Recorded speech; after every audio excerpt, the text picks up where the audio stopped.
va zo'rtava qidiramiz, topamiz. Topdimku?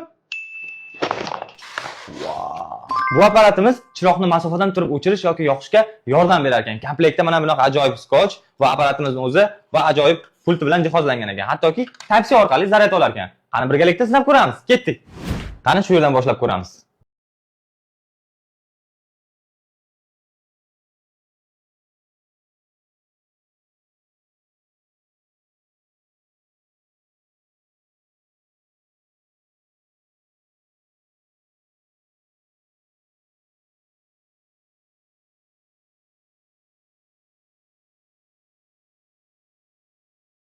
Ham zo'ratda o'zingizlar ko'rganingizdek bu apparatimiz xohlagan uyingizni aqlli uyga aylantirar ekan. Siz o'tirgan joyingizdan pult bosish orqali svetni o'chirib yoki yoqishingiz mumkin ekan. Men bu apparatimizga 5 balldan 5 ball qo'ydim. Sizchi necha ball qo'ygan bo'lardingiz? Izohlarda yozib qoldiring. Aytgancha, like bosishdan chiqmasin.